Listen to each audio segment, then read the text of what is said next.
Shalom, selamat pagi saudara-saudara. Marilah di dalam kerendahan hati kita berdoa untuk mendengarkan firman Tuhan. Mari berdoa. Ya Bapa di sorga, biarlah melalui tuntunan Roh Kudus, hati dan pikiran kami diubahkan, supaya sungguh terbuka di hadapan-Mu untuk mengalami kehadiran Tuhan melalui firman yang akan kami dengarkan di pagi hari ini. Firman yang adalah kebenaran yang akan terus mengubahkan kehidupan kami.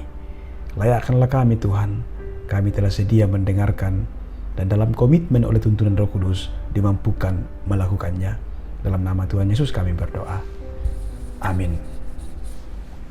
Roma 15 ayat 7, sebab itu terimalah satu sama lain, sama seperti Kristus juga telah menerima kita untuk kemuliaan Allah.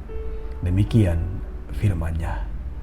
Saudara, renungan pagi edisi 4 Mei 2021, kerelaan berbagi ruang. O.S. Rail mengatakan, kerelaan untuk berbagi ruang hidup dengan semua sesama adalah keharusan yang tidak boleh ditawar. Saudara-saudara, tentunya paham ini muncul karena Rail melihat bahwa dalam masyarakat ada kelompok-kelompok tertentu yang merasa punya kekuatan yang ingin menguasai ruang dan membatasi ruang bagi mereka yang bukan kelompoknya, membatasi ruang bagi mereka yang dianggapnya lemah. Dan hal ini pun kadang masih diperhadapkan dalam kehidupan kita sampai pada saat ini. Saudara, jangankan dalam masyarakat umum, dalam sejarah gereja pun bisa terjadi.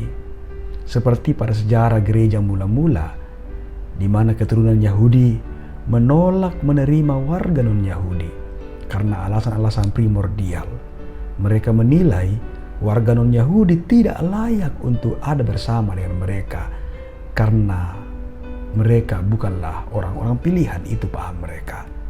Saudara, ada orang yang seperti jemaat di Roma kala itu mengklaim ruang hidup bersama sebagai ruang hidupnya sendiri bersama dengan mereka yang sama saja dan menampik kehadiran siapapun yang berbeda.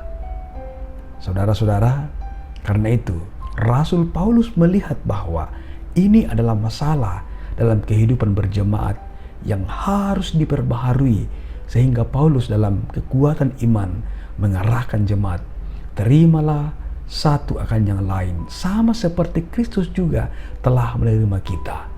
Apa pesannya di sana? Pesan dari firman Tuhan ini adalah mau mengajarkan kita supaya kita saling berbagi ruang, saling menghargai, saling menerima, karena ini adalah elemen dasar yang sangat penting dalam gereja. Karena sifat gereja adalah persekutuan. Lalu apa sifat persekutuan itu?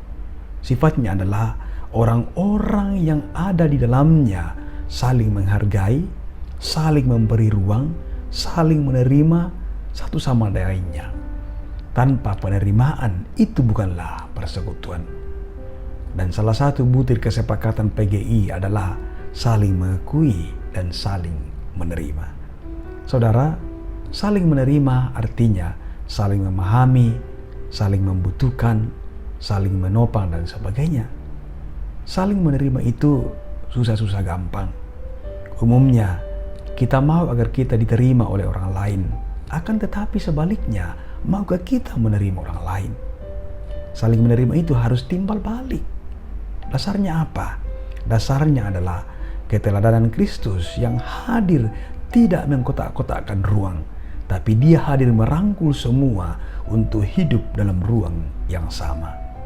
Saudara-saudara, kita hidup di ruang hidup yang sama dengan sesama, dan tiap sesama punya hak yang sama untuk ada dan hidup di sana. Karenanya, kerelaan untuk berbagi ruang hidup dengan semua sesama adalah keharusan yang tidak bisa ditawar. Karena itu saudara, pesan Rasul Paulus di atas sungguh penting dan mendesak bahwa kita harus rela berbagi ruang hidup dengan semua sesama kita saling menerima, mengakui, dan saling menghargai, agar semua bisa menikmati hidup yang layak dalam kehidupan bersama. Demikianlah hidup seharusnya dalam bumi yang sama, apalagi dalam persekutuan yang sama. Ini adalah perintah Tuhan yang telah diteladankan melalui pelayanan Yesus yang hadir bagi semua. Tuhan menolong kita. Haleluya. Amin. Mari berdoa. Terima kasih ya Tuhan untuk firman kehidupan yang Engkau layakkan kami alami di pagi hari ini.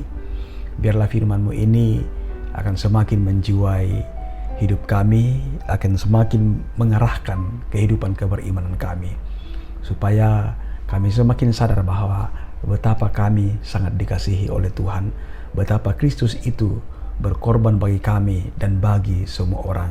Karena itu, baiklah dalam kehidupan kami Tuhan, kami selalu mau saling menerima, saling menghargai, saling berbagi ruang dengan orang-orang di sekitar kami, siapapun itu Tuhan, karena kami semua berharga dan sama di hadapan Tuhan.